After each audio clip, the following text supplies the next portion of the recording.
بسم اللہ الرحمن الرحیم۔ دیکھنے اور سننے والے ناظرین کو السلام علیکم۔ شداد کی جنت ایک ایسی کہانی ہے جو نہ صرف دل کو جھنجھوڑ کے رکھ دے گی بلکہ ایک اہم سبق بھی دے گی کہ کیا ایک انسان اپنی ضد و تکبر سے اصل جنت کو بدل بنا سکتا ہے۔ دنیا کی تاریخ میں ایسے بہت سارے بادشاہ اور فرعون گزرے ہیں جن کو ان کی بادشاہت اور دولت کے نشے نے مغرور بنا دیا تھا، اور وہ تکبر میں آ کر خدائی کا دعویٰ کر بیٹھے۔ خدائی کا دعویٰ کرنے والے بدبختوں میں سے ایک بدبخت شداد بھی تھا، جس نے اللہ تعالیٰ کی واحدانیت کو للکارا اور سرکش اور نافرمان ہو گیا۔ شداد کون تھا اور کس طرح اس نے اللہ تعالیٰ کی نافرمانی کی اور خدائی کا دعویٰ کیا، اور کس طرح اس نے دنیا میں اپنی جنت تیار کی، اور اس کی بنائی جانے والی جنت کتنے سالوں میں تیار ہوئی، اور پھر اللہ تعالیٰ نے اس بدبخت کو کس طرح دنیا کے لیے عبرت کا نشان بنایا، اور اس بدبخت کا انجام کیا ہوا، اور پھر کس طرح ملک الموت علیہ السلام نے دردناک طریقے سے اس کے روح قبض کی۔ پیارے دوستو، ان تمام تر سوالات کے جوابات قرآن و حدیث کی روشنی میں آج کی اس ویڈیو میں ہم آپ کو بتائیں گے، لہذا آپ سے گزارش ہے کہ ہماری اس ویڈیو کو مکمل دیکھیں۔ پیارے دوستو، شداد اس قوم کی نسل میں سے تھا جو دنیا کے سب سے طاقتور ترین قوم تھی، جس قوم کو قوم عاد کہا جاتا ہے۔ اس قوم کے بارے میں اللہ تعالیٰ نے قرآن پاک میں ارشاد فرمایا ہے کہ ان کی جیسی قوم نہ اللہ تعالیٰ نے ان سے پہلے پیدا کی اور نہ ان کے بعد کس قوم کو قوم عاد پیدا کیا۔ قوم عاد احقاف کے اندر آباد تھی۔ احقاف ایک ایسی جگہ تھی جہاں ریت کے بہت ہی بلند اور بالے ٹیلے تھے، اور احقاف کا یہ علاقہ یمن اور عمان کے درمیان بکھرا ہوا تھا۔ اس علاقے کے اندر قوم عاد 8,500 سال پہلے آباد تھے۔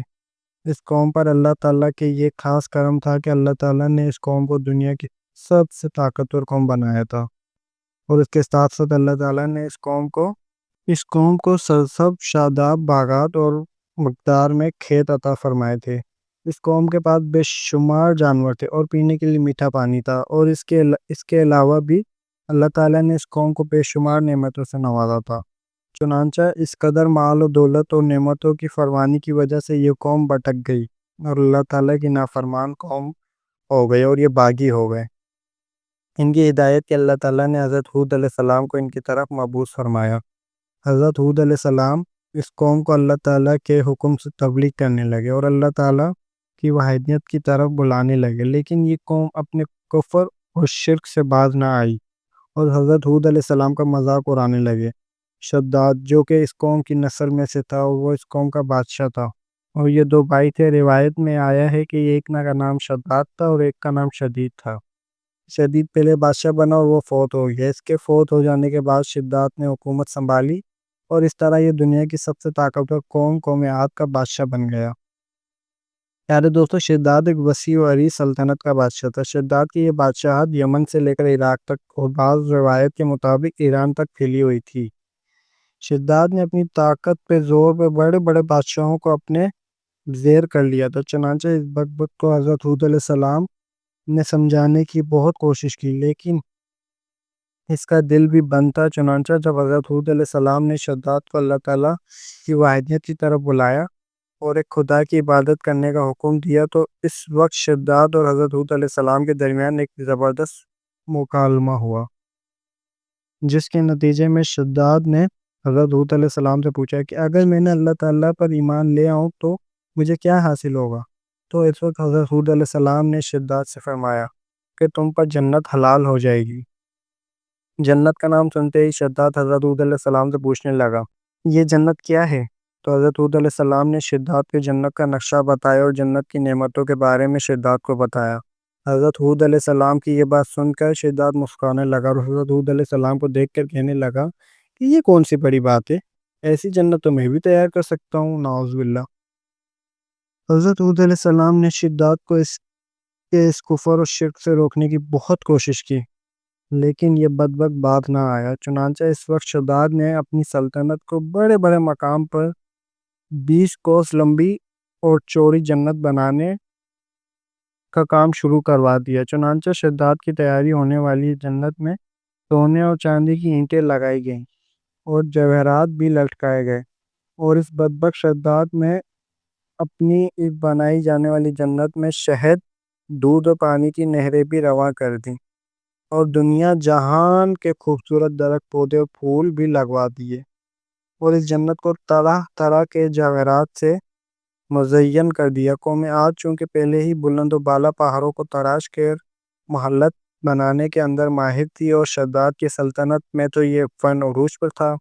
چنانچہ ریت کے ان بلند و بالا ڈیلوں پر بہت بڑے بڑے ستون کھڑے کر دیے، اور ان بلند ستون پر بڑی بڑی سونے اور چاندی کی عمارتیں بنا دی گئیں۔ شداد نے یہ فیصلہ کیا تھا کہ جب تک اس کی بنائی جانے والی جنت تیار نہ ہوگی، اس وقت تک وہ اپنی جنت کے اندر قدم نہیں رکھے گا۔ چنانچہ شداد کے حکم کے مطابق جنت تیار ہونے لگے، اور شداد اپنے محل کے اندر بے صبری کے ساتھ جنت کا کام مکمل ہونے کا انتظار کرنے لگا۔ جنت کو تیار ہونے میں 12 سال لگے۔ 12 سال کے اندر جب یہ جنت مکمل تیار ہو گئی اور اس کی طرح طرح کے ہیرے جواہرات سے مزین کر دیا گیا، اور ہر طرح طرح کی خوبصورتی سے مزین کر دیا گیا، تو اس وقت شداد کو اس کی جنت کے تیار ہونے کا پیغام پہنچا دیا گیا۔ چنانچہ شداد جنت کے تیار ہونے کا پیغام سنتے ہی بہت خوش ہوا، اور شداد اپنی جنت کو دیکھنے کے لیے اپنی فوج کے ساتھ لے کر جنت کی طرف نکل پڑا۔ چنانچہ شداد ابھی جنت کے دروازے پر پہنچا ہی تھا کہ اس نے اپنے سامنے ایک شخص کو کھڑا دیکھا۔ شداد اس شخص کو دیکھنے ہی پہچان گیا، اور اپنے حواریوں سے کہنے لگا کہ یہ شخص مجھے جنت میں داخل نہیں ہونے دے گا۔ تو اس وقت شداد کے حواریوں نے شداد سے پوچھا کہ یہ شخص کون ہے، یہ جنت میں کیوں نہیں داخل ہونے دے گا؟ تو اس وقت شداد نے اپنی حواریوں سے کہا کہ یہ ملک الموت علیہ السلام ہے، جو کہ میری روح قبض کرنے کے لیے آئے ہیں، اور یہ مجھے جنت میں داخل نہیں ہونے دیں گے۔ اس وقت شداد بدبخت ملک الموت علیہ السلام سے عرض کرنے لگا کہ مجھے صرف اپنی جنت میں قدم رکھنے کی مہلت دے دو۔ لیکن اللہ تعالیٰ کی طرف سے مقرر فرشتے نے جواب دیا کہ مجھے اللہ تعالیٰ کی طرف سے حکم ہے کہ میں تجھے تمہاری جنت کے اندر قدم نہ رکھنے دوں۔ شداد ملک الموت علیہ السلام کے سامنے بہت رویا اور گر گرایا، لیکن ملک الموت علیہ السلام نے اللہ تبارک تعالیٰ کے حکم کی تعمیل کرتے ہوئے شداد کی روح قبض کر لی۔ چنانچہ شداد کی موت کے بعد حضرت جبرائیل علیہ السلام نے ایک زوردار چیخ ماری، اور شداد کی بنائی ہوئی جنت زمین کے اندر دس گئی اور غائب ہو گئی۔ شداد کی اس عبرتناک موت کے بعد حضرت ہود علیہ السلام نے قوم عاد کو بار بار سمجھایا، لیکن قوم عاد باز نہ آئی۔ حالانکہ شداد کا یہ انجام قوم عاد کے لیے کافی تھا، لیکن جب انسان کی عقل پر غرور کا پردہ ہوتا ہے تو چاہے شداد ہو یا شدید، اس کو کسی کام کا انجام دکھائی نہیں دیتا۔ حضرت ہود علیہ السلام نے قوم عاد کو شداد کا انجام بتا بتا کے ڈرانے کی کوشش کی، لیکن قوم عاد باز نہ آئی، اور اسی طرح اللہ تعالیٰ کی نافرمانیاں کرتی رہی، یہاں تک کہ حضرت ہود علیہ السلام مایوس ہو گئے۔ اس وقت جب قوم عاد قابل ہدایت نہ تھی، تو اللہ تعالیٰ نے حضرت ہود علیہ السلام کو حکم دیا کہ وہ اپنے ساتھیوں کو لے کر اس علاقے سے چلے جائے۔ اللہ تعالیٰ کا یہ حکم پاتے ہی حضرت ہود علیہ السلام نے اس وقت آخری مرتبہ اپنی قوم کو سمجھانے کی کوشش کی، لیکن وہ لوگ پھر بھی باز نہ آئے، تو حضرت ہود علیہ السلام نے اپنے ساتھیوں کو لے کر اس علاقے سے روانہ ہو گئے۔ چنانچہ ان کے جانے کے بعد اللہ تعالیٰ نے قوم عاد کو خوفناک آندیاں مسلط کر دی۔